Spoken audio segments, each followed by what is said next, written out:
how we'll handle each case. We have 3 cases on the agenda today. We'll have staff present the cases to us individually. We'll have an opportunity to ask them questions, and we'll invite the applicant up if there are other details you want to share with us. We'll do public hearings for each case, so I'll open up the public hearing at a specified time. You'll be able to come forward and state your name for the record, share your brief thoughts with us. We do ask that you keep your comments to 3 minutes or less in the interest of time. Then we'll have the applicant back up to address anything that was raised during the public hearing. We'll discuss and make a decision before we move on to our next case. Before we get started, any conflicts of interest on today's cases, commissioners? So I have potential with the rezone at Chestnut. I'm working with a tenant that is hoping to go into the building at Godfrey that is not technically this site, but it is part of this development, and likely have a, not technically yet, but likely have a financial relationship there of some sort. All right, thank you. Anyone want to weigh in on that? And you said there is potential for financial gain? Yeah. Yeah, as a consultant working with the potential tenant that would be going into the space, as well as somebody who's vacating the space. And I make a motion that Commissioner Yunker has a conflict of interest with regard to 644 Chestnut Street Southwest. Support. All right, any discussion? All those in favor of that motion say aye. Aye. Aye. Any opposed? Okay, anything else? All right, then we'll get started with that. Commissioner, I'll just ask you to step out for this case, and then we'll call you back in when we're done.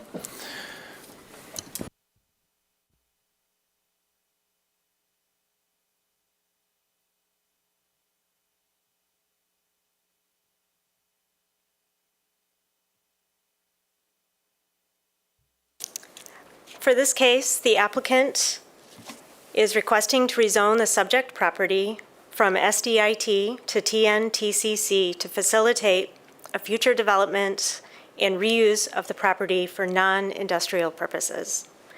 The area to be rezoned consists of 6 former railroad right-of-way parcels, shown here in green, and together are approximately 2.4 acres in area and are substantially unimproved. As you can see, the subject property is surrounded by properties also zoned for industrial use. The adjacent property to the east is 655 Godfrey. It's a large parcel that was rezoned to IT from IT to TCC in 2018. Because the historical furniture warehouse buildings existing on the site are not suitable for today's heavy industrial uses, rezoning allowed for a greater variety of uses in those buildings. Allowed uses in the TCC zone district range from residential and commercial to light industrial, which provides a transition in intensity from uses from nearby residential to heavy industrial. Subsequent to the rezoning, the subject property is intended to be incorporated into the adjacent property at 655 Godfrey, where mixed-use residential and commercial development is planned, as shown on this site plan. While this plan is not here for consideration today, it provides an overview of what is proposed and why the rezoning has been requested. In the context of this site plan, the subject parcels will provide parking and traffic circulation as seen here. A letter of opposition was submitted this morning from an attorney representing the business owners of neighboring properties to the west.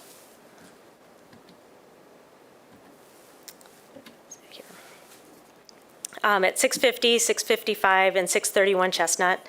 There's some concern that the rezoning and the addition of residential use in close proximity to the existing metal recycling facility would be incompatible. In sum, the Planning Commission is asked to consider rezoning of the subject property from SDIT to TNTCC to facilitate a future mixed-use development for non-industrial purposes. Does the Planning Commission have any questions? Thank you. Just clarify then, the other parcel here is not before us today. It's not, I don't believe that's a case we've heard, but did we? Do we anticipate seeing an application for that? A future application, yes. Okay. If the rezoning is approved, there will be a future application for some of the uses on the site. Got it. Some of Okay. the uses proposed in the project will be permitted by right. Others will require special land use approval. Okay. Thank you. You did see the rezoning several years Right. ago. Okay. Yep. Okay. Any other questions for staff at this time? All right, I'll invite the applicant up if there's additional information you want to share with us.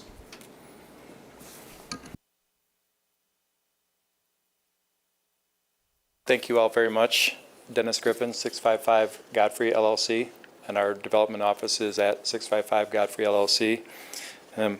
Thank you for letting us submit this application and your consideration today. And what you see are generally remainderman parcels from this original furniture factory. The subject parcels were railroad right-of-ways that serviced this property for several decades, nearly a century in some cases. It took several years to literally assemble the balance of the spaces, and just recently, early this year, we finally completed the purchases from both Norfolk Southern and CSX. So now, in order to combine those for the future redevelopment, we're requesting that these be put with the parent parcel for the rezone. The consideration, and we appreciate the consideration from the neighbor, and we understand completely. Our development approach is one of really diverse uses. We appreciate neighboring industrial uses. We actually own a property to the north as well, which is a Taunton lumber site, which at this point is continued to be remain zoned heavy industrial. We understand that there's a necessity for truck traffic and crane use and noise for the neighboring use. Our clients, in some cases, actually appreciate that grit and the diversity, so we have no issue with it, and we wouldn't expect that our residents would make a complaint. And our uses furthermore provide that kind of buffer space, which is a necessary fire lane, which now we can provide behind the building, and parking spaces. So again, we appreciate your consideration, and we understand completely the notice of objection, and our intent is that we come in peace, and we will not make a problem for them. Okay. Any questions? Any questions for the applicant? Can you clarify, you did take ownership, that transaction? We did, correct. Okay. Yes. Thank you. Any other questions? All right, thank you. I'll open up the public hearing. If you're here today about this case, please come forward, state your name, and share your brief thoughts with us.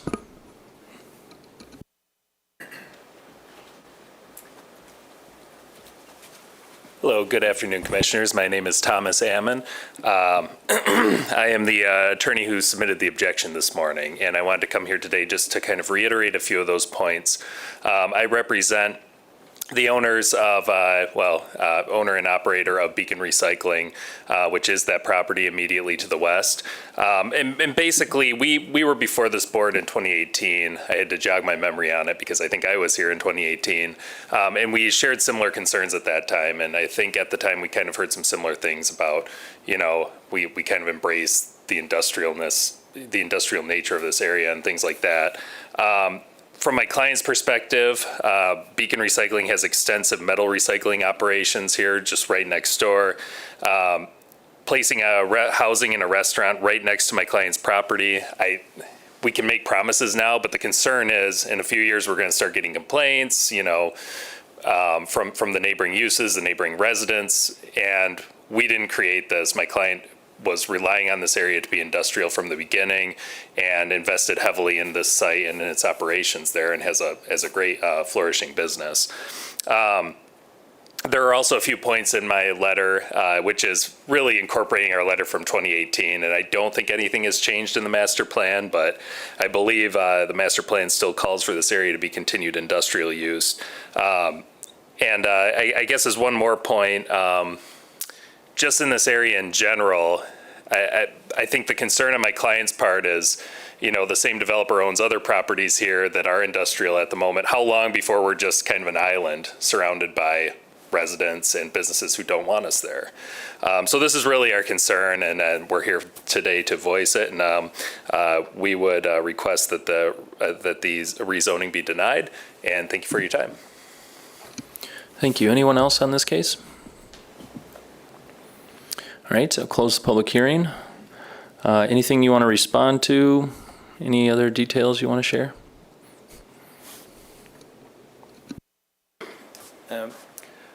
Nothing specific. We understand the concern thoroughly, and it's genuine that we embrace the diversity of uses. And as times change, we may even be a resource to this company. As long as they want to continue their business, maybe they can knock on our door to, you know, potentially take it to a higher use when they're ready. In the meanwhile, you know, we won't be bothering them. So considering that you own multiple properties in the neighborhood, I'm wondering if you could characterize the trend of development in the area, maybe in the past few years, and where you think things are headed. This entity does not own or control other properties in the area. I personally have interest in other properties. The former Keeler Brass property is deed restricted to remain industrial. So I think that will stay. There was another property that was converted, boxboard lofts at Market and Godfrey. You know, that's a successful adaptive reuse with neighboring industrial, and it seems to be leasing well. So I think it's an overall trend with obsolescence in buildings and changes in technology. Certain businesses need to be in these exact areas, which Beacon and others is necessary, and there's also a need for housing to continue to expand, and that's one of the best uses for these multi-story masonry and heavy timber, is to convert them into housing and mixed use. Thank you. Other questions for the applicant at this time? I'm sorry if this was already mentioned, but are there plans that you guys have in the immediate future to make any more investments as far as housing in that area? Or is this just kind of a one-off plan that you're focused on right now? There's always plans for us as developers. We're looking for the next appropriate project. This project in its own right is of a significant scale, and it's intended to have, you know, upwards of 400 housing units. So that'll be the focus for the foreseeable future. All right, thank you. Thank you. Commissioners, discussion on this?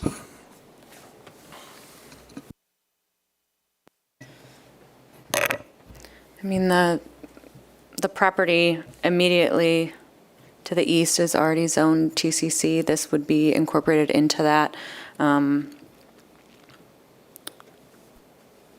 So I think it's completely appropriate to recommend that we extend that TCC zoning into this area to be further incorporated into that potential project. And there are still light industrial uses allowed in TCC, and so it's not it's not incompatible in my mind with the other industrial that's going on around there.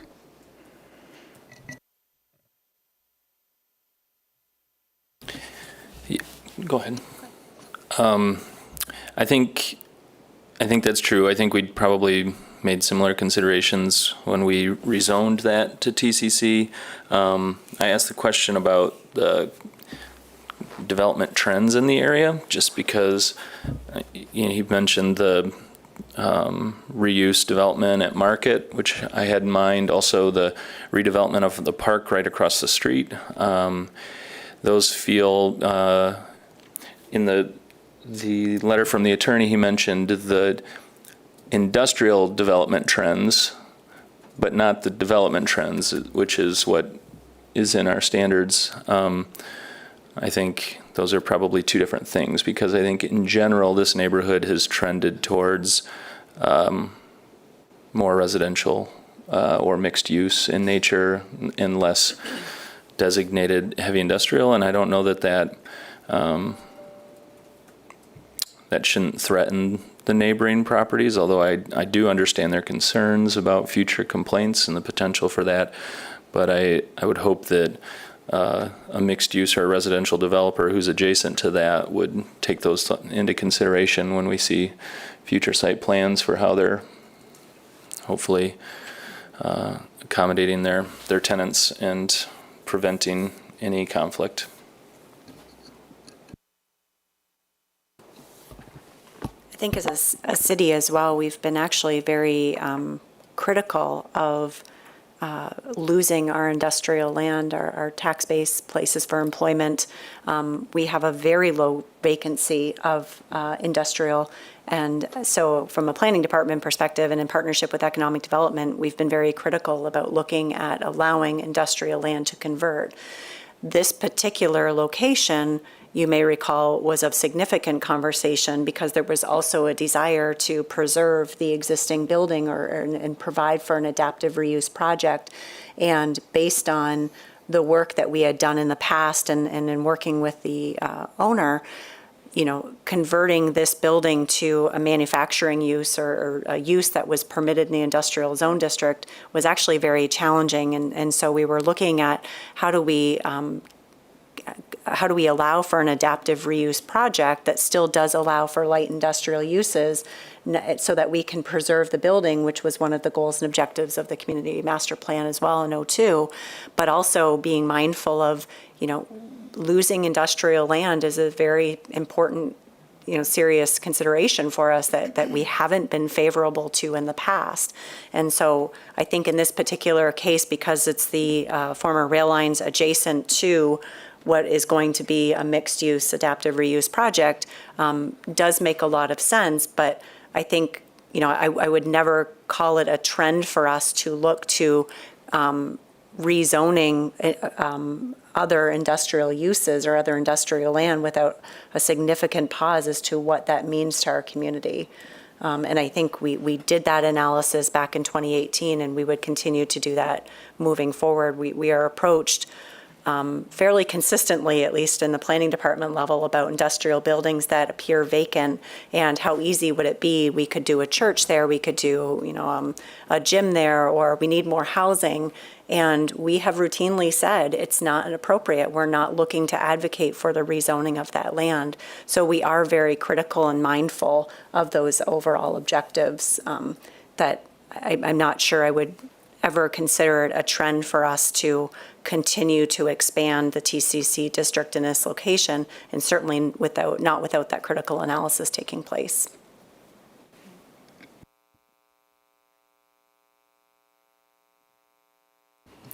Yeah, and I think I want to acknowledge Beacon's investment in their property, and I use that bike trail a lot, and I've watched over the years as they've invested a lot in making that as best an operation as they can.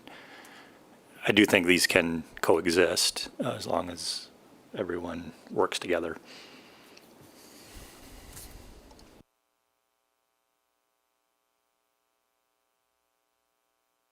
And future complaints would be taken, on a case-by-case basis, but if this were to include 400-odd residential units and residential were to complain about the nature of the industrial next door, there's really not a whole lot of tools in our toolbox to mitigate for that. I mean, that's part of the responsibility of the resident, of the ownership. When they move in, you are moving into an adjacent active industrial district.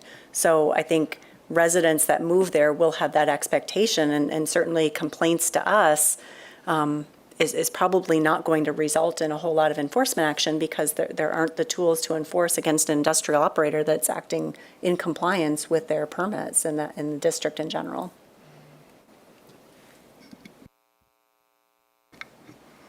I'm willing to make the motion. Therefore, be it resolved that the Planning Commission recommends approval the request of 655 Godfrey LLC, Ben Smith, to rezone 620, 640, and 644 Chestnut Street Southwest, 835 and 943 Godfrey Avenue Southwest, and 700 Martin Luther King Jr. Street Southwest from SDIT, Special Districts Industrial Transportation, to TNTCC, Traditional Neighborhoods Transitional City Center. It's a mouthful. To facilitate use of the property for non-industrial purposes for the following reasons. The proposed zone district will be consistent with the purpose and intent of master plan and zoning ordinance, including the future land use map. Because the industrial designation by the 2002 master plan does not adequately address current development needs, and this rezoning will support the master plan recommendations for the adapted reuse of existing historic multi-story industrial buildings for mixed uses. The proposed zone district will further the themes and objectives of the master plan as well as any relevant adopted area-specific plans because as industrial uses move from industrially zoned property, the master plan recommends reevaluation of the effective property's land use designation to another appropriate zone district. The property to be rezoned can reasonably accommodate the requirements of the proposed zone district because the property will meet the minimum requirements of the proposed zone district. The proposed zone district designation is compatible with the existing zone districts in the neighborhood because the TNTCC zone district provides a transition in the intensity of the downtown development pattern, yet allows for a greater range of land uses than would ordinarily be allowed in general neighborhood commercial locations. The physical, geological, and hydrological and other environmental features of the property to be rezoned are compatible with the full range of uses in the proposed zone district because the rezoning will facilitate the preservation and adaptive reuse of historic and architecturally valuable structures. The proposed zone district or neighborhood classification will not be detrimental to the financial stability and economic welfare of the city because the proposed zone change may encourage fuller utilization of the property in question as well as surrounding properties. The proposed zone district is consistent with the trend of development in the neighborhood because the commercial development has been moving outward from the city center. Support. All right, we have motion and support. Any final discussion? All those in favor of the motion, say aye. Aye. Any opposed? All right, the motion passes. Thank you. Elizabeth, can you holler out in the hallway and see if Aaron's there?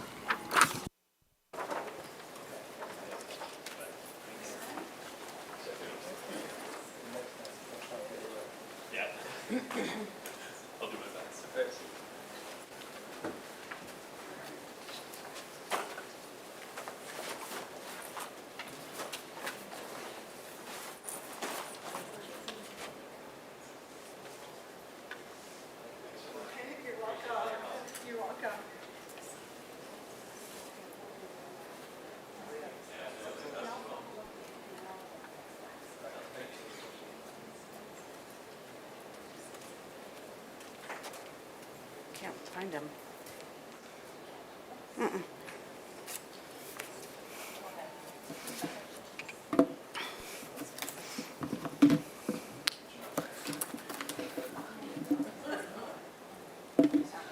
Oh, good.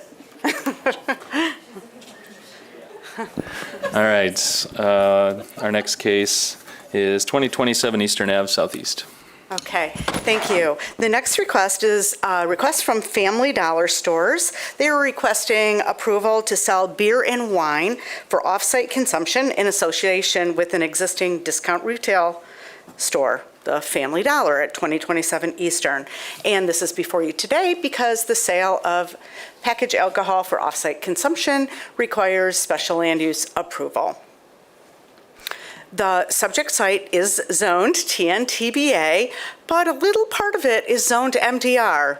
I cannot speak to the history of that, but I don't think it's actually material to today's consideration. The portion of the site that we're discussing is wholly within the TNTBA zone district.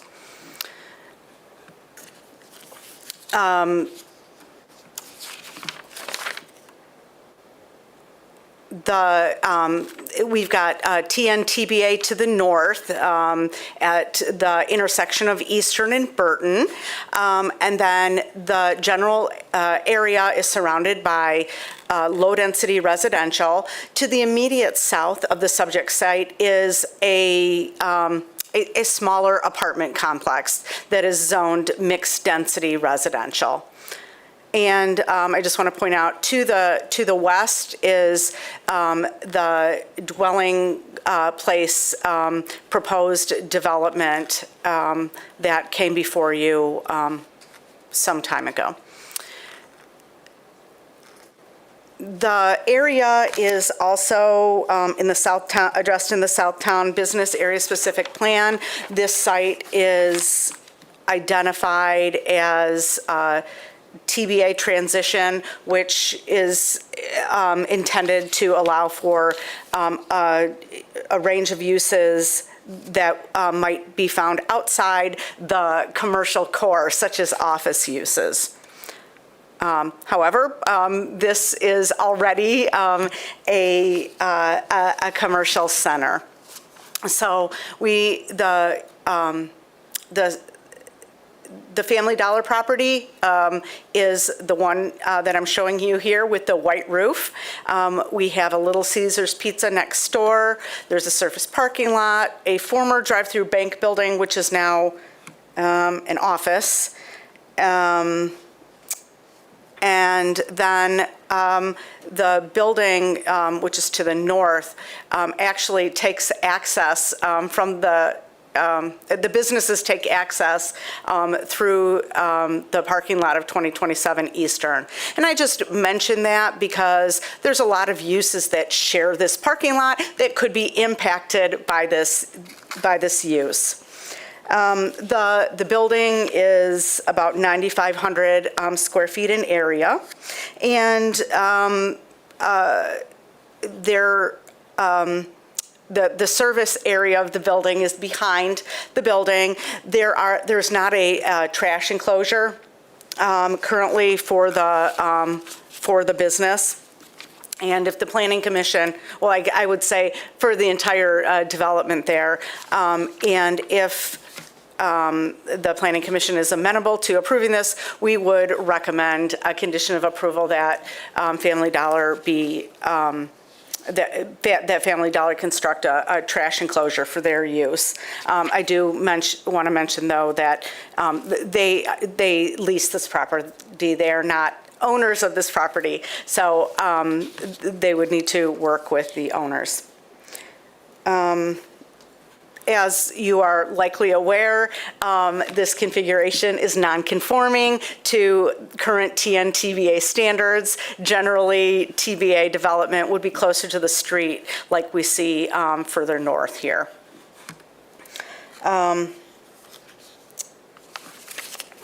The Family Dollar store operates 9 a.m. to 10 p.m., and there is no intent to change the hours of operation. The building has about 8,000 square feet of retail floor area, and because this is TNTBA, the front of the building, the street-facing facade of the building, is required to have 60% transparency. The building is currently legally non-conforming.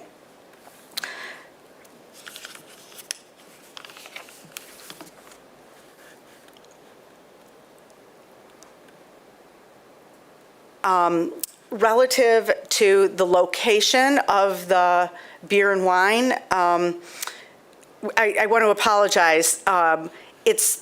it's been, if I turned off all the little yellow notes, then all the red arrows would disappear. So they're there on this slide. So my apologies.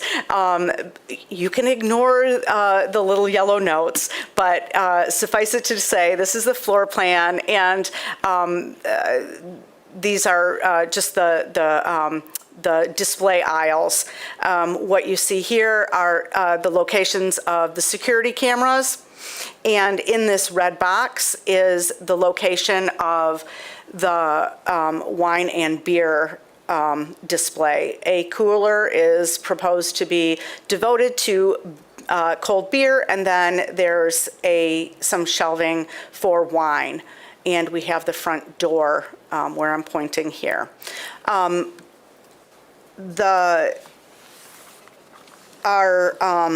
CPTED professionals, crime prevention through environmental design, our CPTED professionals in the police department and in the planning department have reviewed this plan, and they have found it to be compliant with CPTED requirements. That takes into account, the visibility of the wine and beer from the cashier station.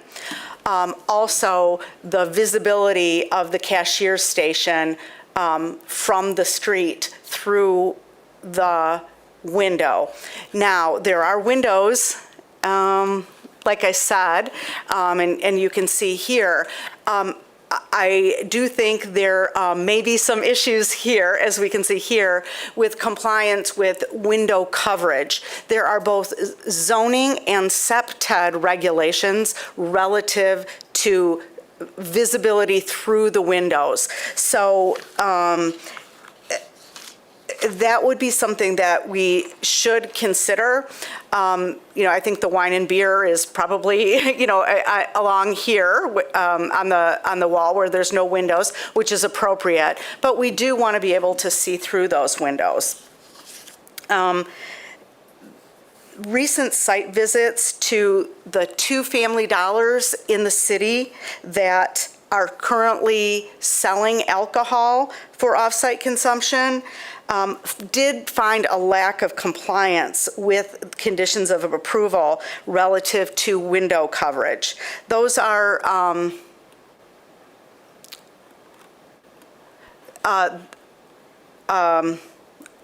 619 Leonard Northwest and 4233 Kalamazoo, right in front of the Town and Country Shopping Center. This photo is the one on West Leonard. This is actually not so bad, I have to admit. We have some coolers in front, and one of the windows is covered, but this is not so bad. But here you can see how some of the coolers have been pushed up against the window. That is not in compliance. This is the one down on Kalamazoo, and we have much less visibility here. This building is in an MONC zone. It's MON or MCNC. It's in a C zone district, which only requires 30% transparency, but even so, the windows have been covered somewhat. I just want to bring that to your attention as a point for discussion. Back to the subject site, there are several businesses in the vicinity within 1,000 feet, actually within about 650 feet, that sell packaged alcohol. That would be wine and beer. That's the Roosevelt Market. That's on, Roosevelt Market. That's located where I'm showing on the screen. And then across Eastern, we have Harvest Health. So both of those sell wine and beer, and I'm pointing to the location of the Family Dollar.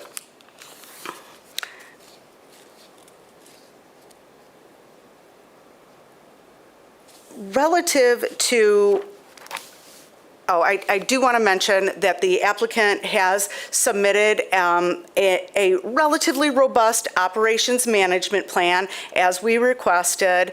They have identified locations of security cameras, training, also site management,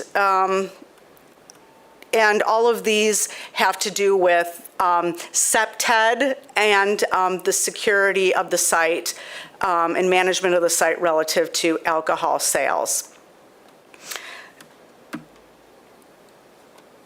We did ask the police department about calls for service to this location, as we generally would for any new package alcohol request.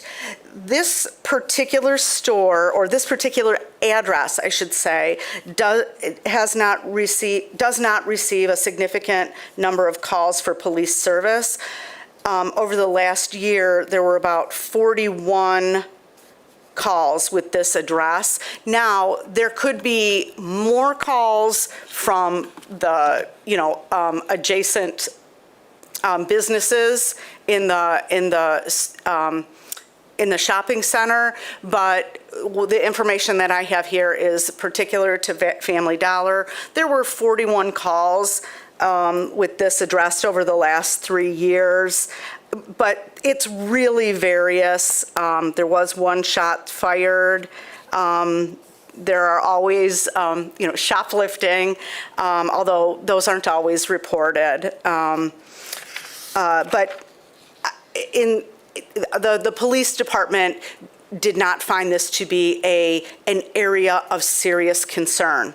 That being said, we have received a number of emails. They just came in sort of last minute in the last couple days from residents here in the area that, as well as from the Garfield Park Neighborhood Association, that they describe concerning activities observed in the parking lot, concerns that the addition of alcohol sales may exacerbate these activities there, and several letters also cite concerns about the concentration of establishments that sell alcohol within the immediate vicinity. So we did get a letter from the Garfield Park Neighborhood Association, as well as a group of folks that I hadn't heard of before, Alger Garfield Neighbors Connection. So, in sum, there is some concern by neighboring residents about the addition of alcohol here.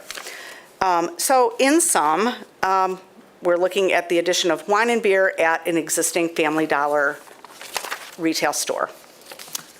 Do you have any questions for me? Thank you, Elizabeth. Any questions?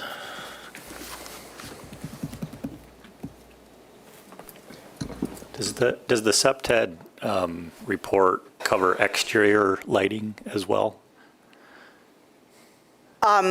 Yes. Well, let me, the SEPTED review, I think they generally looked at it. I think they mostly concentrated on the interior of the store and the visibility. I do want to mention that let me see here, that our SEPTED professional in the planning department does go out and look at every business that sells tobacco or alcohol, and they will need to comply with lighting requirements if they don't already. So to answer your question, I am not 100% sure, but if they do not fully comply now, they will have to. I can assist with that, Elizabeth, Thank you. since I helped with the ordinance, so I didn't want to cut you off. The answer is yes, parking lot lighting, exterior lighting is also part of the requirements. The requirement for I want to say enforcement for addressing exterior lighting has a longer lead time, like it's kind of amortized over a few years because of the expense associated with upgrading parking lot lighting compared to pulling down film or things that are covering the window. So it does cover exterior lighting. Being a relatively new ordinance, there's obviously implementation that, in a multi-unit complex that we'll have to work through. But the short answer is yes.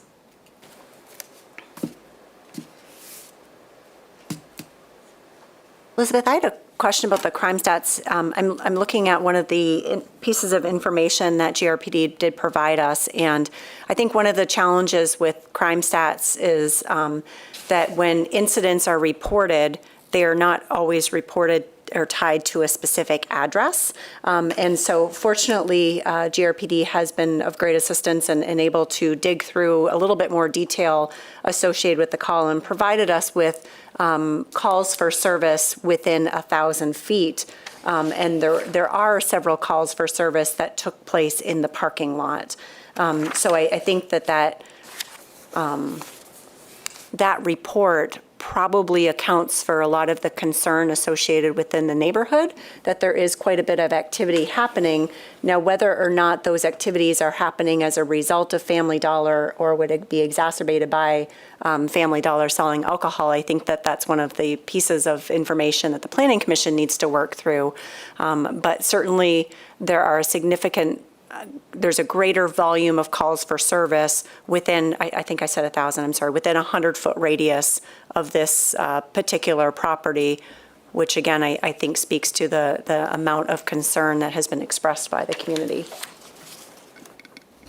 That's good clarification. 100 versus 1,000 makes a difference. Yes. 1,000 gets you across Burton and, yeah, okay. Math is not my strong suit. Any other questions for Elizabeth? All right, thank you. I'll invite the applicant up if there are other details you want to share with us. Good afternoon, Mr. Chairman, members of the commission. My name's Rob Hosak. Excuse me, I'm going to grab. With Decisions Consulting, I'm here on behalf of Family Dollar this afternoon. I did just want to make a couple of additional remarks to basically inform the Planning Commission of what the company's intentions are. The addition of beer and wine only is really just an attempt to provide some convenience to existing customers. We honestly don't feel like this is going to help us attract additional customers as much as it's going to be a convenience for the folks that come in routinely to shop with us. I think that the one thing we'd like to point out to the commission, Family Dollar has a very, very rigorous training program nationwide as it relates to internally training folks on responsible alcohol sales. There are also strict auditing assignments that are periodically done. In addition to a program whereby there is an outside vendor that actually comes and tests the employees to make sure that they are responsibly selling alcohol. This is a nationally based training program. The software is proprietary and covers a number of things, including the use of handheld scanners, how to properly identify authentic forms of identification versus those that may be fake. Really trains the associates on how to politely and responsibly decline the sale of alcohol to someone that is not of age or somebody that may be visibly intoxicated and should not be purchasing the alcohol. And then most importantly, I think, is the training is very, very specific as to how we can partner with local law enforcement agencies and truly make them a partner in the operations of the store. Also wanted to mention that there would be no liquor sales at this location if the special land use permit were granted. We do not sell alcohol at a discounted rate. We don't sell singles or single bottles. Actually, the area within the store that is dedicated for the sale of beer and wine is very, very small in relation to the overall square footage of the store. We have a zero tolerance culture that has reduced basically the percentage rate of locations to less than 0.04% as far as potential violations go. We also have a protocol for the managers as it relates to doing visual inspections. Did want to mention that we are committed to the SEPTID program. We were provided some information about the two stores that were not in compliance as it relates to the window coverings, and wanted to assure the commission that actually those work orders have been authorized. With me this afternoon is Jerry Barnett, the district manager, and he has already effectuated our outside vendor to make sure that we remove the window coverings and relocate the merchandise in the store that has caused a little bit of a transparency problem. So with that being said, are prepared to answer any questions, Mr. Chairman, and appreciate your time and attention. Thank you, Commissioners. Any questions? I have one. I just want to confirm you are not proposing any changes to the building or site with this application. Is that correct? That's correct, Commissioner. Yes, ma'am. I wanted to address the dumpster situation. Is that something that the store is willing to take on? Yes, As in ma'am. a closed dumpster? Okay. Yes, ma'am. Okay. With your permission, Mr. Chair, I did want to mention, I had a conversation with Ms. Hoffman, was unaware that she had taken a position. We had talked. She called me Tuesday afternoon, and I was unaware that they had taken a position, but I had provided a number of documents to Ms. Hoffman that I had hoped would give her a little better assurance as to how serious Family Dollar was as it relates to the responsible sale of alcoholic beverages. Did you all do any kind of immediate outreach to the folks that live close to the store? No, ma'am. I had sent a couple of letters to neighborhood and business associations, improvement authorities, but no, ma'am, we did not reach out to individual residents.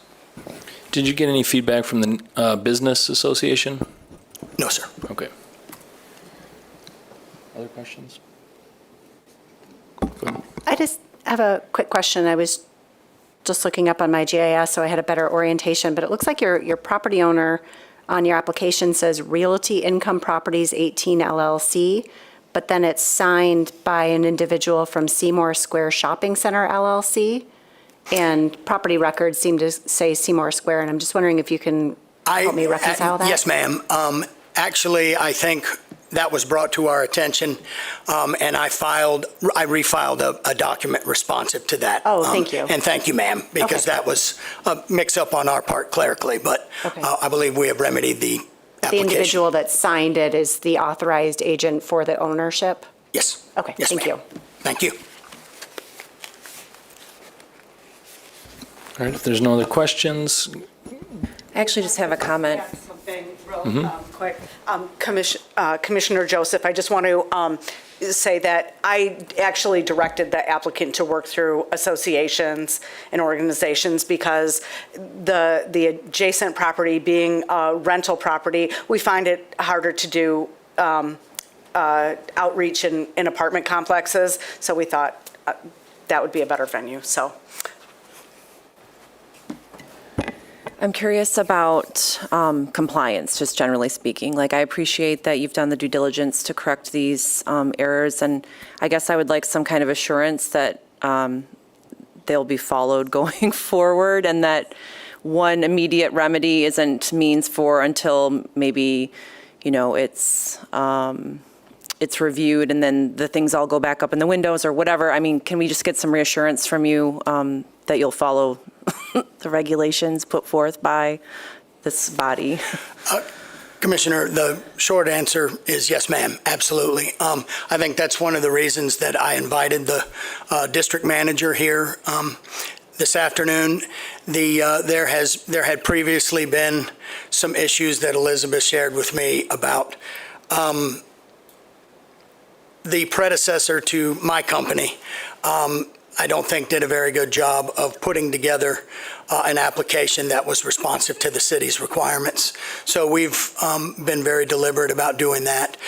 And I will say that with Jerry here, I think he knows that the city is very committed to making sure that this happens responsibly. And I think that if Jerry's hearing the same thing that I'm hearing, ma'am, there's gonna probably be some direction given to the store managers, very specific to window coverings and the SEPTED requirements.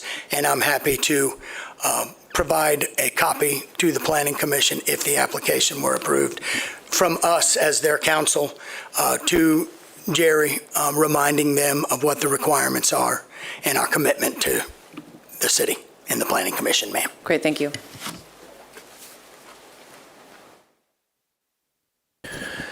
All right, I'll open up the public hearing. If you're here today about this case, please come forward, state your name, and share your thoughts with us. Okay, I will close the public hearing. Commissioners, discussion on this?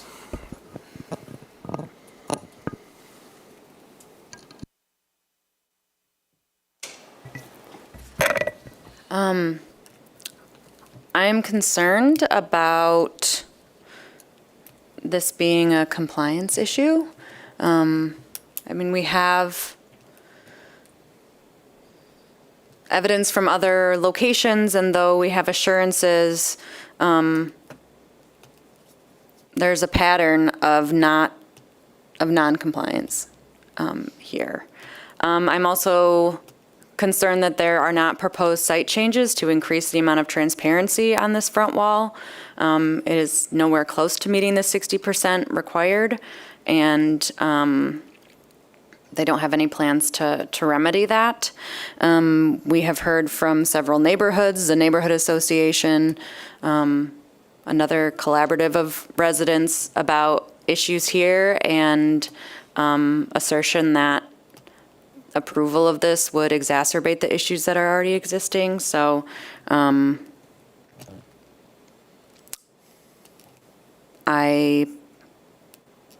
not a fan at this point.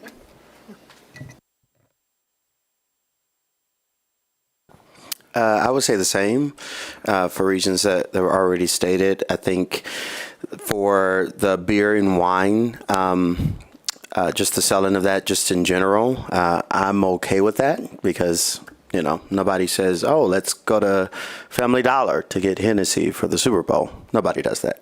So these are definitely people who are going to be already shopping there. But what I am concerned with is what's already brought up, and I think it's the most serious issue, is the compliance.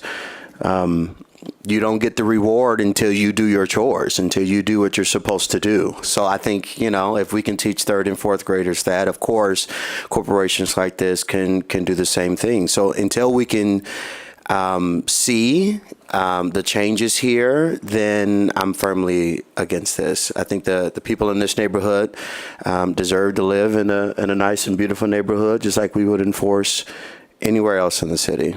So for that, I'm opposed to this.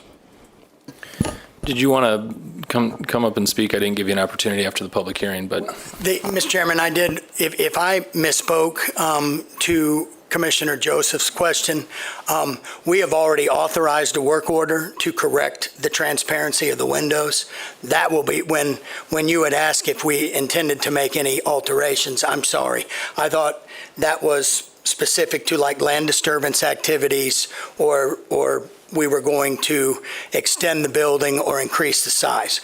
When we were made aware of the concerns from the inspection about the windows and the transparency, we immediately converse with Jerry, and those work orders they're in effect and probably will be done within a week or two. So if I misspoke, ma'am, I didn't mean to make it sound like we weren't going to change the windows. We're going to change the windows. No, I meant, so currently you have 3 windows there and then this huge blank wall.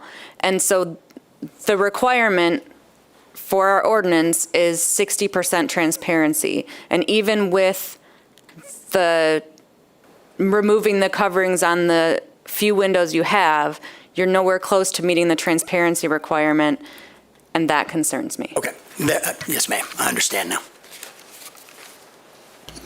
All right, other commissioners?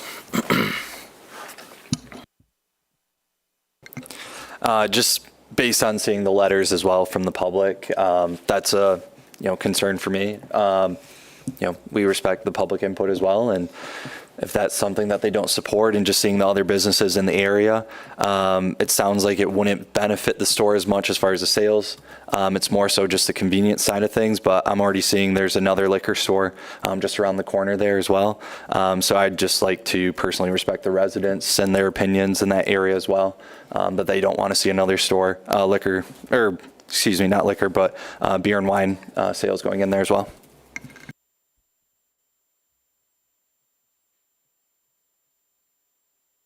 Yeah, I think if we look at our standards for alcohol sales, it's hard to argue that the neighborhood is underserved by the use, considering there's 2 other takeout options within 1,000 feet, and then a couple more within a half mile. Per the testimony of the neighbors in their letters and the associations in the area, plus combined with the police reports, I think we've already seen some negative secondary effects that could be made worse by this, and haven't been completely addressed in the past. So I do have concerns about that getting worse. And then I guess compliance in the past has been a concern of mine as well, and at other locations. I'm happy to make a motion. Oh.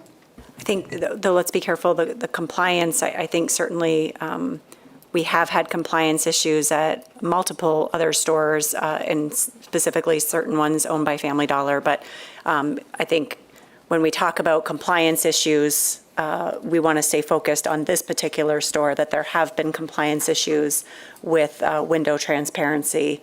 And I think Elizabeth detailed that better than I just did, but we want to stay focused on this particular store. Although I understand that there is a concern associated with perhaps failed compliance at other locations as well. But for the purpose of this approval, let's stay focused on Eastern.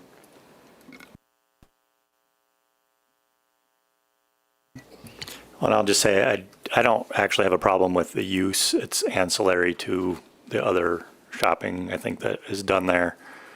I do struggle with the lack of transparency, though, in addition to the compliance issues. I would, and you didn't suggest this, but I would be uncomfortable with any condition that requires the addition of transparency, because convenience stores specifically, we've had challenges with just the addition of windows without coolers being in front. So if that were something that we felt was necessary and the applicant were willing, I would want to see that come back to the Planning Commission for review of the facade as well as the floor plan, because those parts and pieces are always challenging in a store that's as compact as this.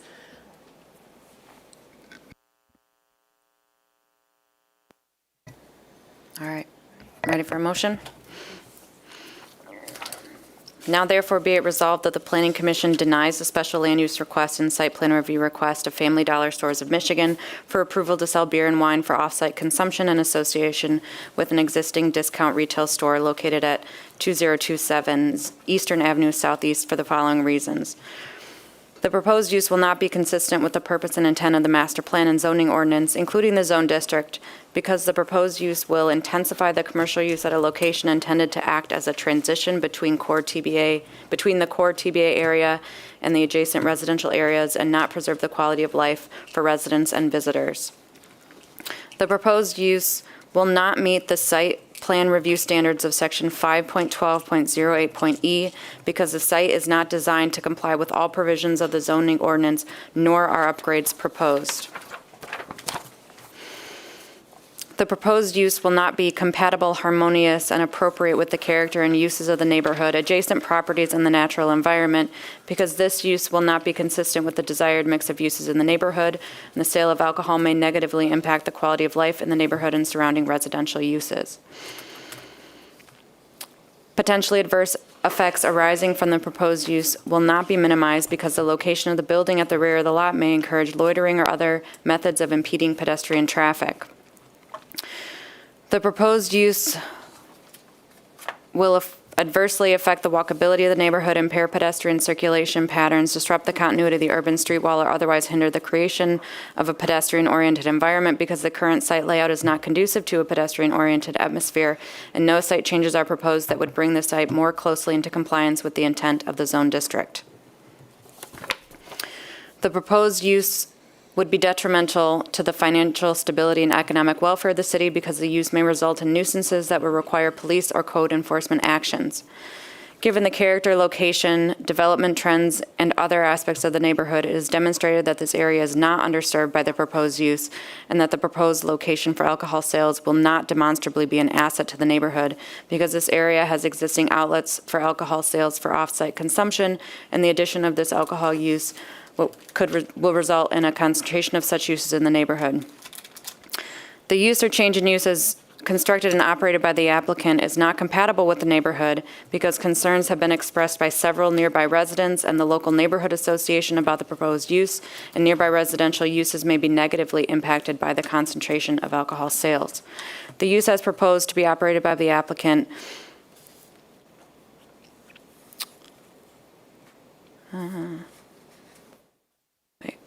Sorry.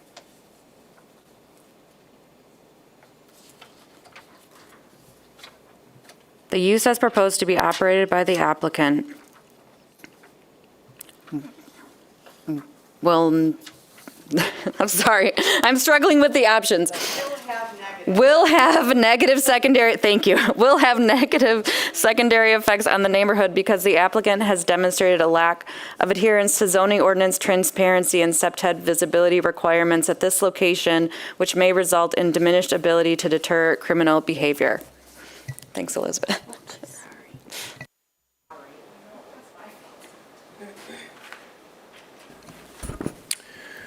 Is that the motion? That's the motion. Okay. Do we have support? I'll support. All right, any discussion on the motion? All those in favor of the motion say aye. Aye. Any opposed? All right, the motion passes. I'm going to step out at this point and turn things over to Commissioner Roseboom. Last case is 55 Leonard Street, Northwest. Elizabeth? Thank you. This is also a request from Family Dollar requesting approval to add the sale of beer and wine for off-site consumption to an existing Family Dollar store at 55 Leonard Street Northwest. And this is before you today because the sale of packaged alcohol for off-site consumption in the TN-TCC zone district is a special land use. Now, this same or a similar application was before the Planning Commission on May 10th of 2018.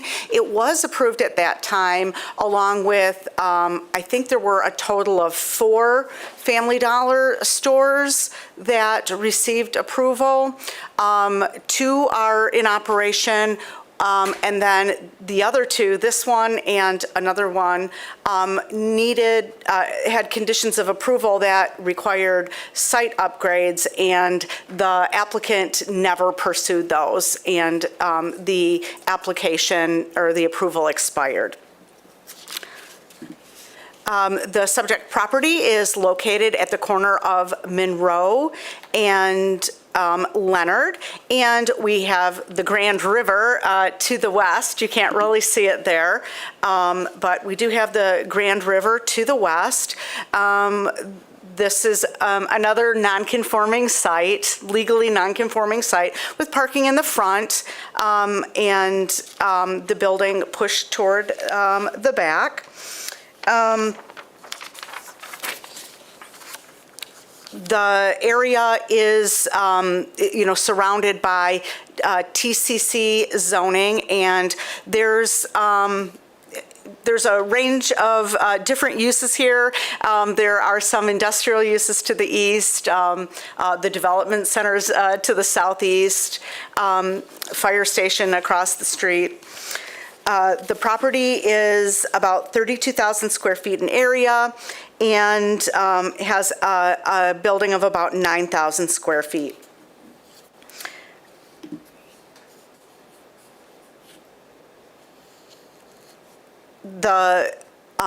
I should mention relative to master plan, as part of the river restoration project, construction of a river walk is planned along the Grand River adjacent to the west side of the property. And our property is right down here at the bottom, and you can see the proposed river walk. I personally cannot speak to implementation of this plan. Ms. Turkelson might have a better idea than I. But I'm looking forward to it. So here is our photo of our building. And in the TCC zone district, the required front transparency is 60%. This is likely non-conforming, but there's still a significant amount of transparency on either side of the door there. As you can see, the building is currently, or the windows are currently covered with signage which is non-conforming to SBTED and zoning regulations.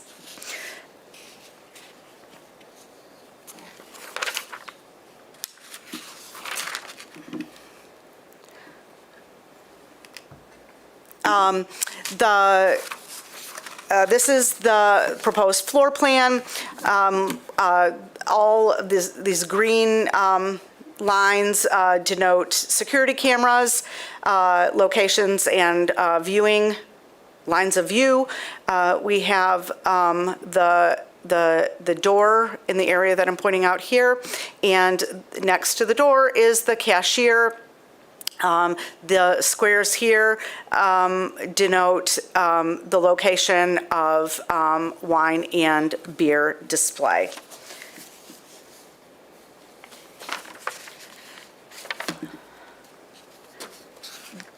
The applicant has submitted a relatively robust operations management plan that outlines training and operations. The store is open until 9 or 10 p.m. Now I've forgotten. 9 p.m. It stays open until 10 p.m. and hours are not anticipated to change. Currently, because of the coverage on the windows, the cash register would not be visible from the outdoors, which is something that is required for the sale of alcohol, as well as for the SBTED ordinance. There is one other business in the immediate vicinity, Tuscan Party Store, that it's approximately 450 feet away from the subject site.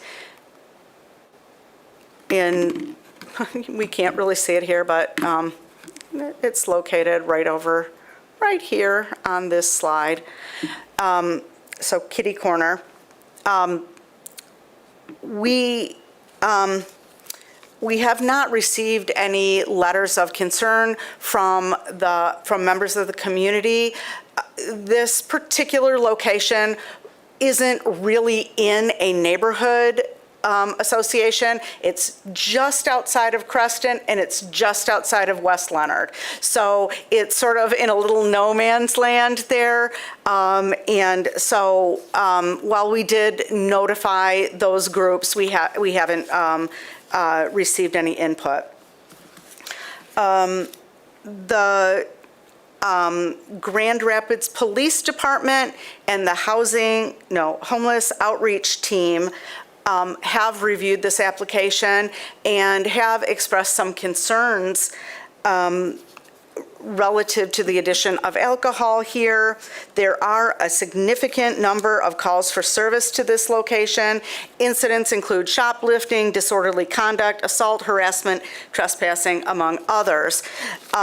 I do want to mention the information that I had.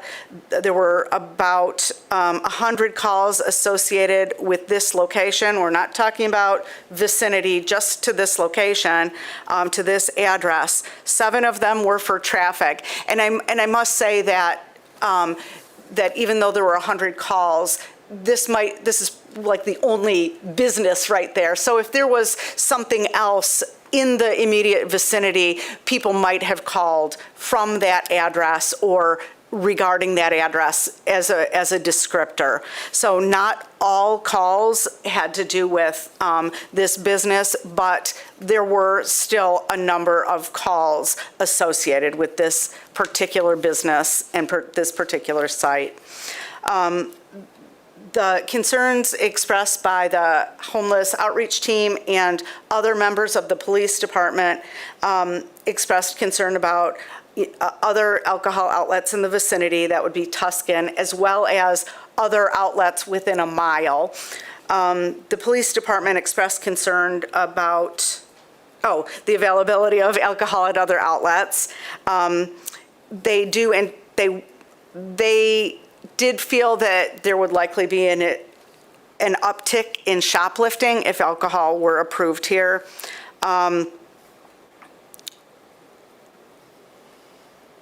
And I also would like to mention there are 2 substance use disorder facilities within 1,000 feet of this site. One's on North Monroe, one is on Ionia, and it's unclear whether that one is still operating. However, the HOT team expressed concerns about the existing impact of alcohol and on the unsheltered population that congregates and lives in this general area. As I mentioned, we have not received any correspondence from anyone outside the city, outside of city employees about this application.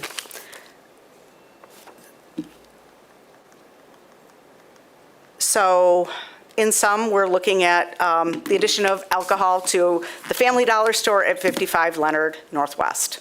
Do you have any questions for me? Any questions for Elizabeth? Elizabeth, I just want to clarify, in your staff report, I'm wondering if there's an error. It states that City of Grand Rapids CPTED specialists in the police and planning departments have reviewed the applications and plans and have determined compliance with CPTED requirements? Okay, thank you for clarifying that. And I did forget to mention something. I think they were really looking at what is in their plan.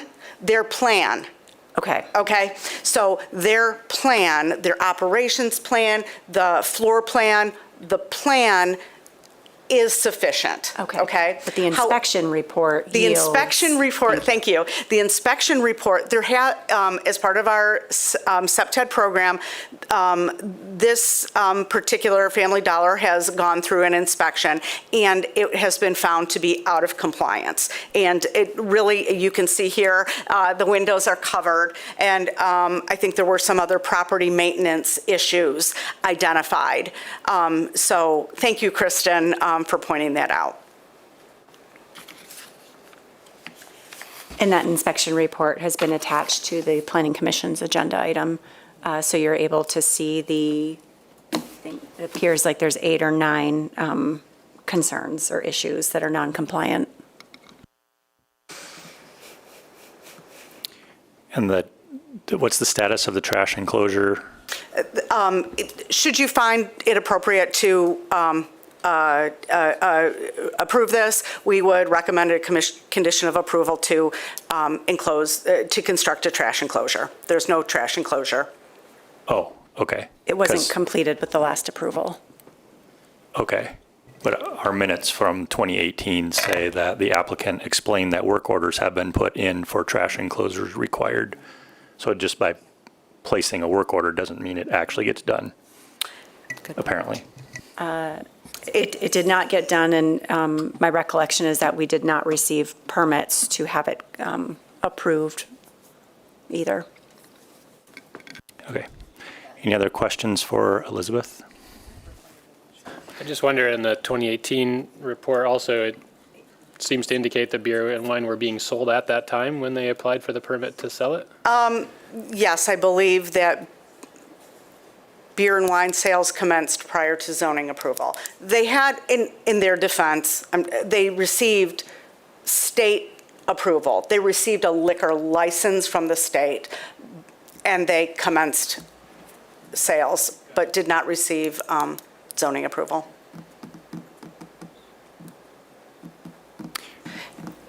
And has that stopped? Yes. Okay. Thank you, Elizabeth. We'll invite the applicant up to share anything you would like to add. Thank you, Mr. Chair. I won't go through the same thing that I introduced to the previous case. Did want to mention that the deficiencies that were noted, those repairs have been completed, including the window signage removal. I think there may be some paving delays associated with the winter on a couple of the potholes, but most of the other things that were included in the inspection report have been addressed. Also, I did just want to introduce or put into the record, we are unaware of any empirical data or a data source that could be tied or shown to that with respect to the police department comment about an uptick in shoplifting if alcohol sales are introduced.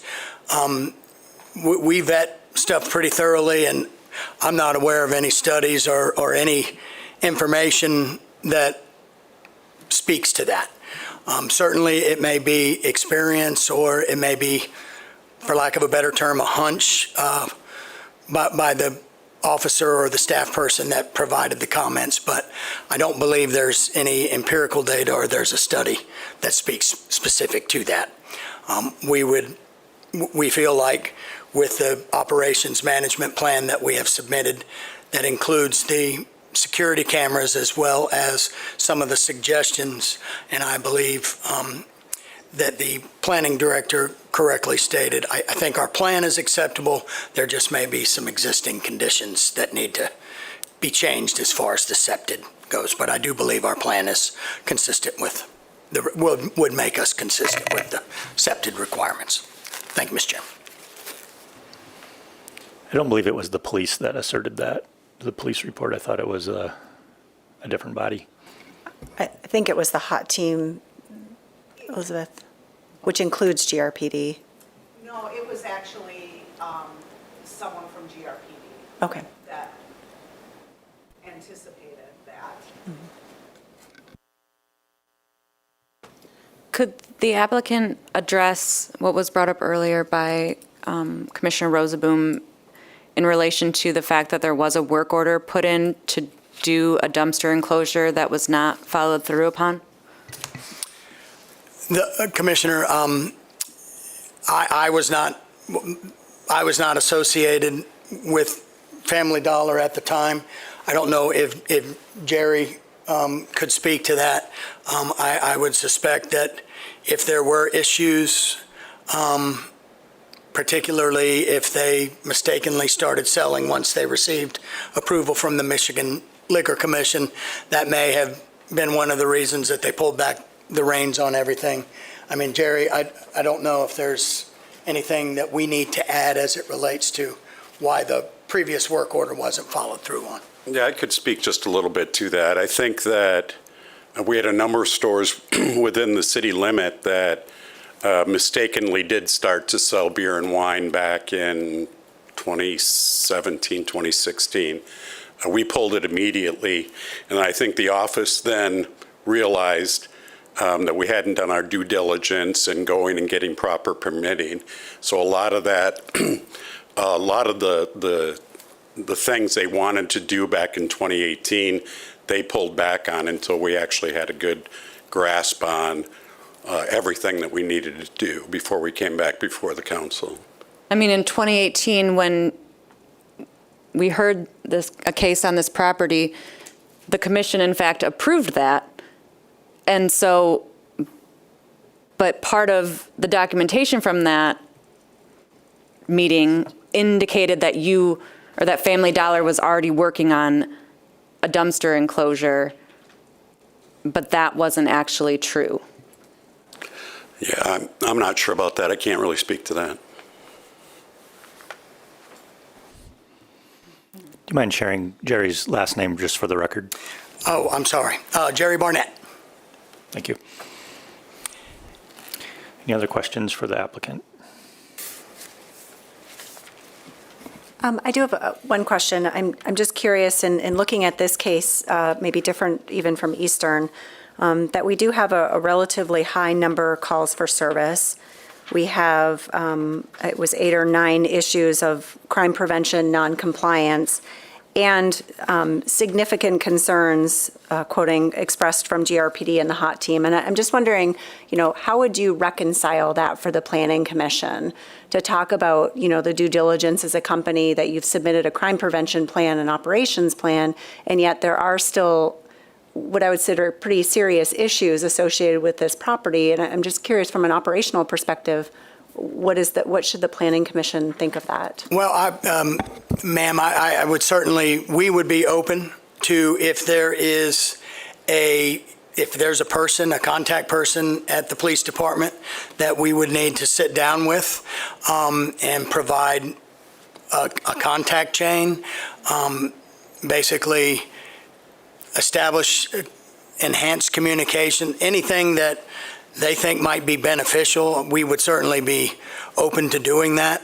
Our operations management plan gets us to a point where there's visual inspections that are routinely done, among other things.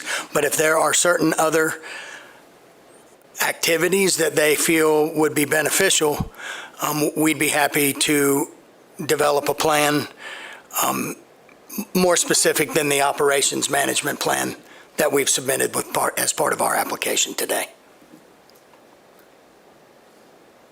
So the store operator has not met with GRPD in response, it didn't strike them as concerning that there were a lot of calls for service, or what I would consider a significant number of calls for service, but it didn't strike to reach out to build that relationship? Ms. Turkis, I'm not sure that they were aware that there were a significant number of calls. I can assure you, if I were aware of that or Jerry was aware of that, we would have certainly reached out to him. But from 2018 moving forward, I'm not sure that there was any way for the Family Dollar folks to have been aware of the fact that there were a significant number of calls to the police department. If that's something that we need to routinely check on or make a, periodic information request to the police department as a matter of business, we're certainly agreeable to doing that as well, but I'm not sure they were aware of the significant number of calls or the concerns expressed by the Grand Rapids Police Department, ma'am.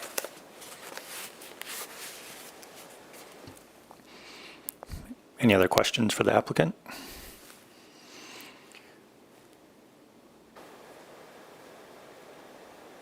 Nope. All right, we'll open up the public hearing. Is there anybody who would like to speak on this case? Seeing none, we'll close the public hearing and turn to discussion.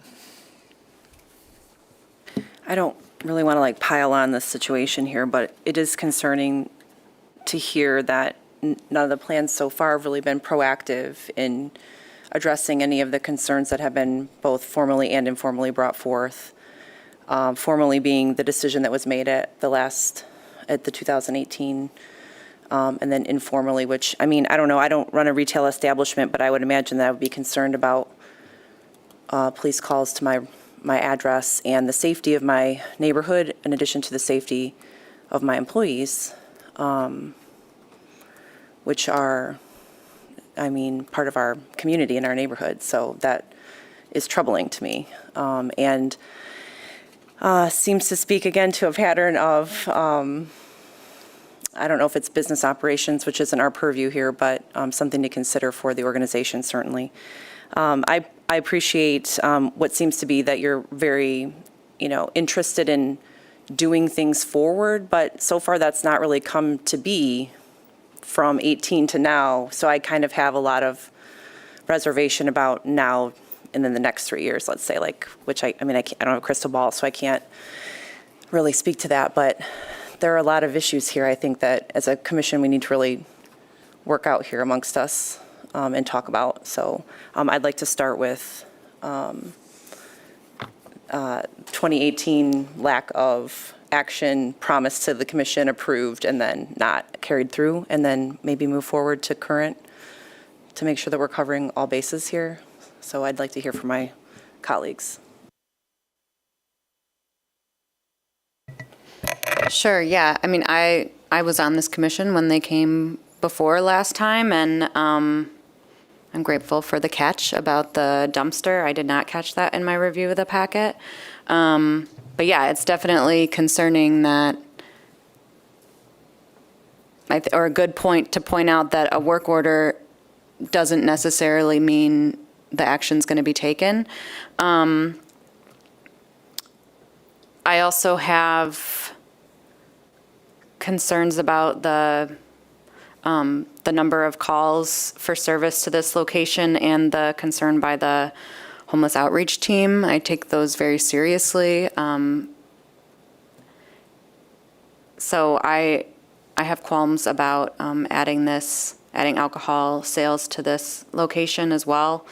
And then looking at kind of the master plan for this area and riverfront mixed use, I mean, this doesn't really align with that either. So yeah, and they're not proposing any upgrades to this site to bring it more into compliance, even though part of our draft resolution, if we were inclined to approve, has a condition that it be brought closer, but as we've discussed, I'm not convinced that that would actually happen, so. I think additionally, we have, pretty strict review standards for alcohol sales or consumption, and as soon as I get to number 1, I'm able to sort of just stop. And in thinking about, the rest of them, 2 through, I don't know, what do we have, 9 or 10 or 6? We got 6 here. I think that most of them are not met. So our standards are our roadmap, regardless of our feelings on the matter. And so I would, I guess, encourage everybody here to review those pretty thoroughly on the second page of our packet.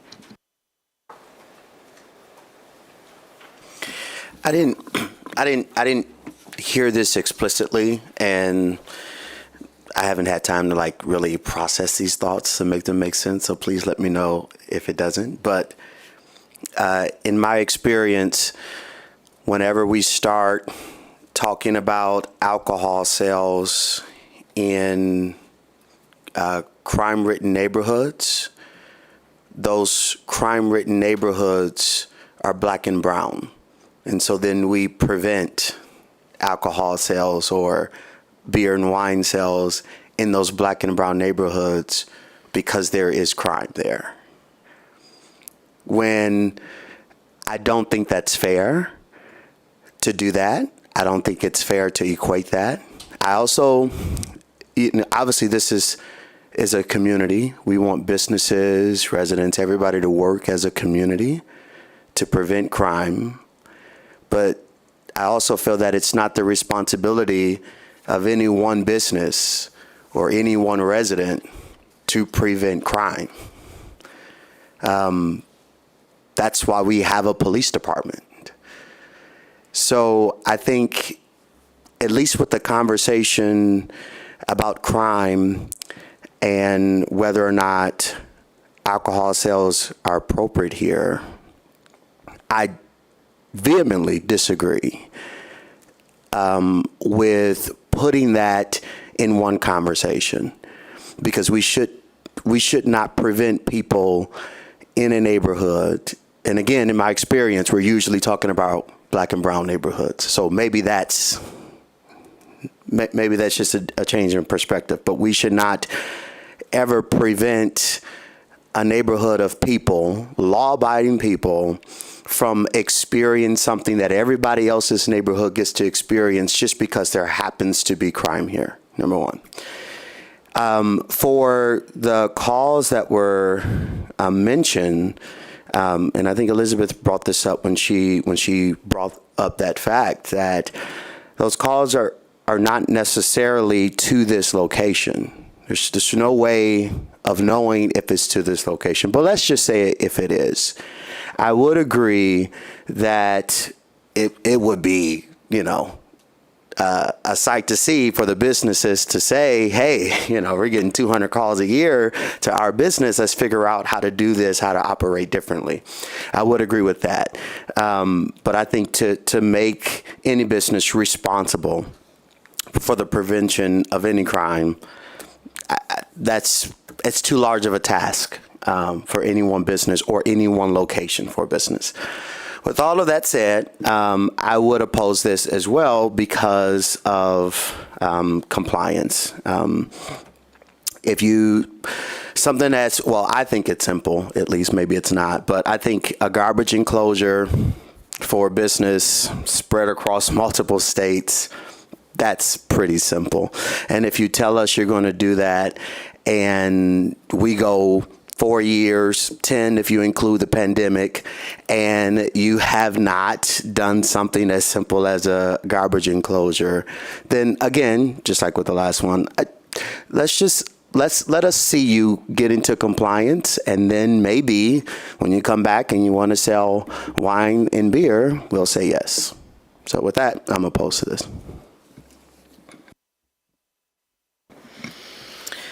I was reading through this as well, these standards, as the conversation was going on, and I stopped at number one. The area is not underserved. There are other areas or other businesses in which you can buy beer and wine. And then from the number 4, the adverse effects on parks, I'm reflection back on the 2018 list of items that never came to fruition. I as well hesitate to approve this. I think I would, very much echo the comments from Commissioner Williams. I think we have to be, I can't say this for sure, but when and if this area gets redeveloped and there's parks and there's walking paths and there's picnic areas and a site for people to put in their kayaks and a more of a specialty style deli with high-end, food products wants to open up here, I doubt the conversation will be about increased crime or sales of alcohol packaged near a park or anything like that, right? So I think what we have here is a store that, frankly, does a service to the homeless population that does exist here that we've heard the reports about, right? So I think we just have to be aware of that, that context is everything, and experienced it in my own neighborhood with neighbors who are frustrated about a store, but would probably welcome a high-end similar store with higher-end products, and just feels disingenuous to me. However, I would also agree that at this time the lack of compliance and with some relatively simple things, it's hard to support the applicant's request because of that. Yeah, Commissioner Williams, you brought up a great point. I don't want to blame the business for those calls that were happening. It's more so just the compliance from 2018, just not adhering to that. And then also wanting to respect the police departments, their concerns as well as the increase. I believe it was in shoplifting there at the location. So I would not be in support of it at this moment, just for those reasons as well.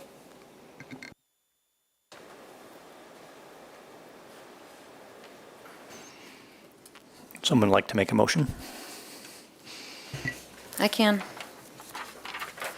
I do want to say before I do that, I appreciate your comments and, from my fellow commissioners, and was not intending to blame the business for the crime that happens there, but, yes, so thank you for that.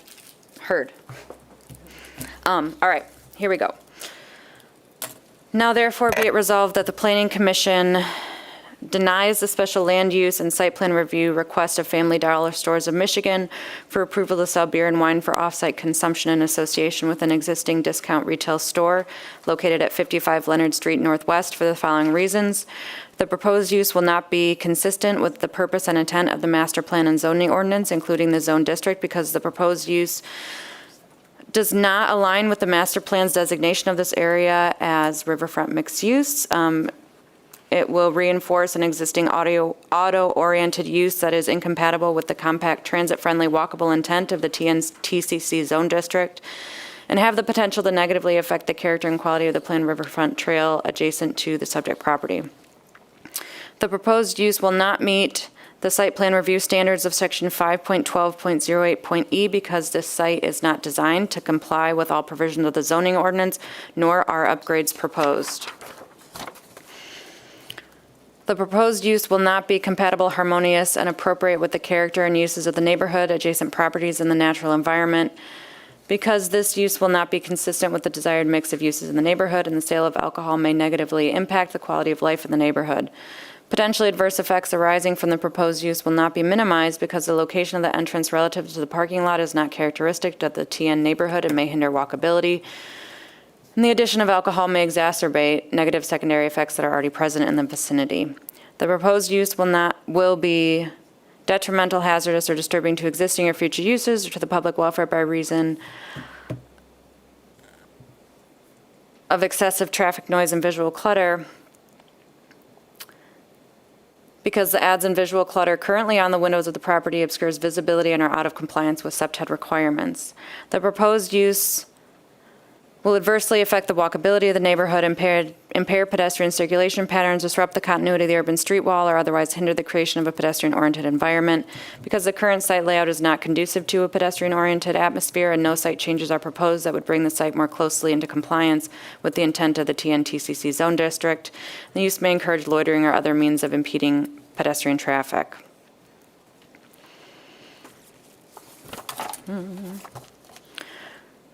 The proposed use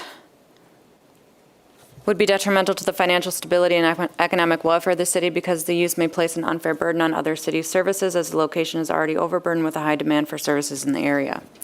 Given the character, location, development trends, and other aspects of the neighborhood, it is not demonstrated that the area is underserved by the proposed use and that the proposed location for alcohol sales will not demonstrably be an asset to the neighborhood because this area has existing outlets for alcohol sales for off-site consumption.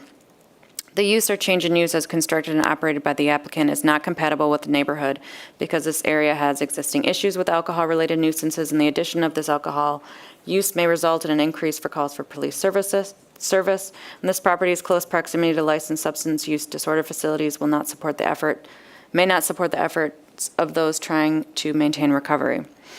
Adjacent or nearby parks, playgrounds, religious institutions, or schools may be adversely affected because a future river walk trail is planned to be constructed adjacent to the west side of the property.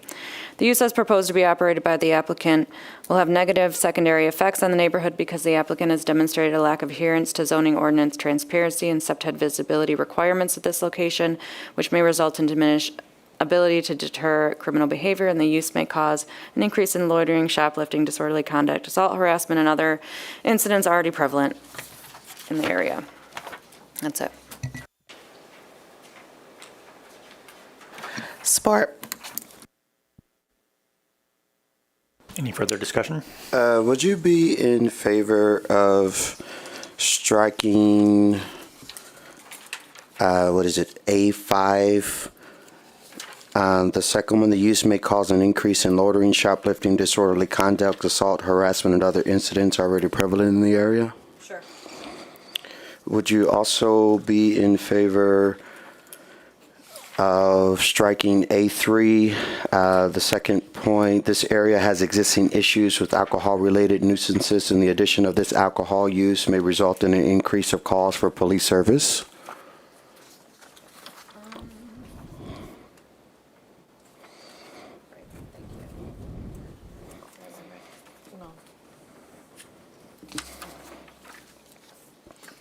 On the third, yeah. I'm on the wrong thing.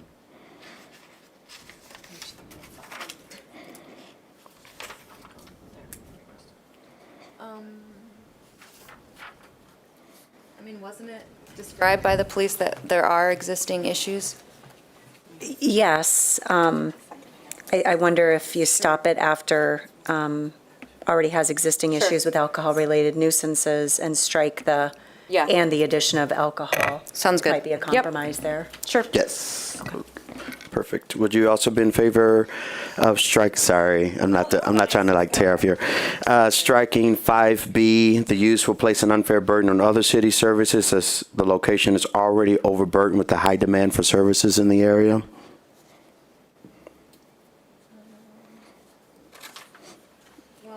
The idea there is, okay. Is there a compromise there too?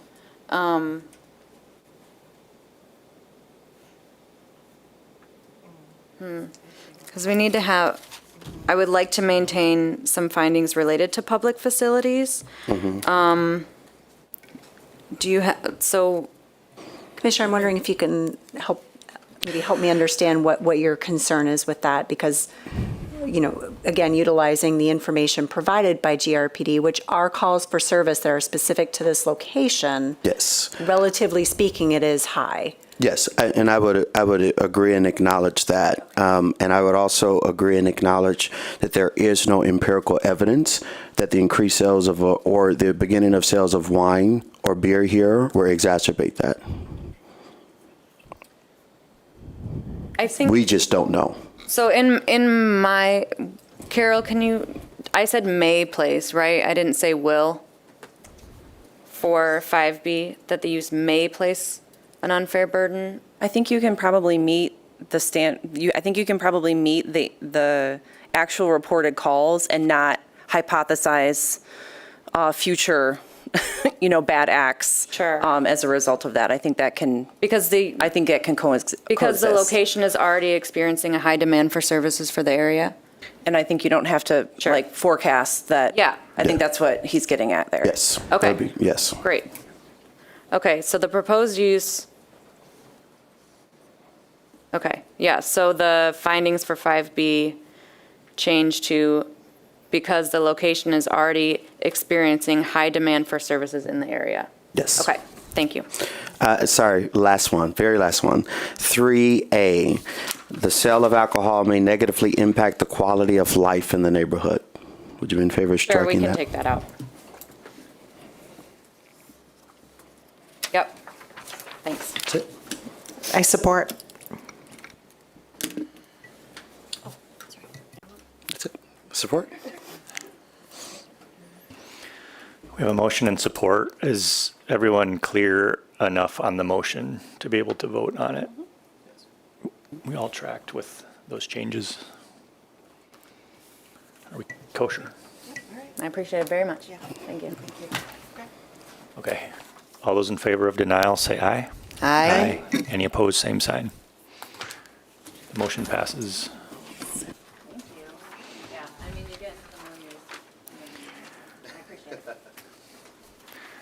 And we'll open up for public comment, if anyone would like to address the commission.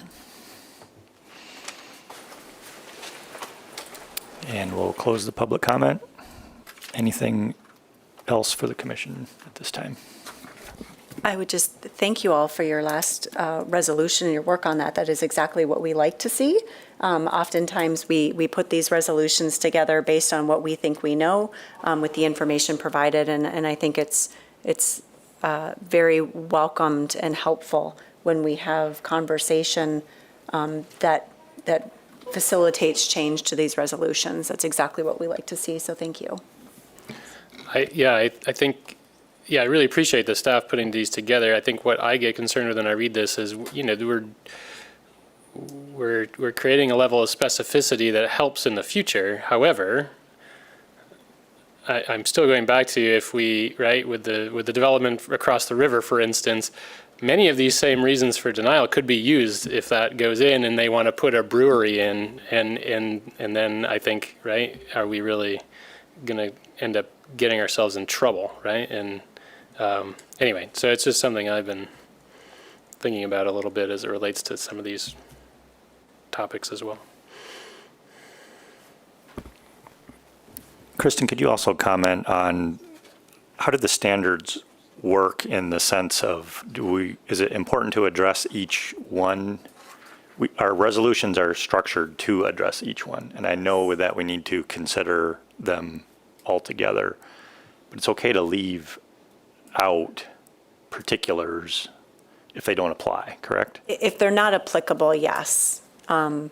It's a balance because you are required to follow your standards, but if you're following them, but there are standards that are simply not applicable to the type of case that we have versus I can't come up with anything, so I'm going to ignore it. Those are obviously two very different things. But if they're not applicable, it is okay to leave that off.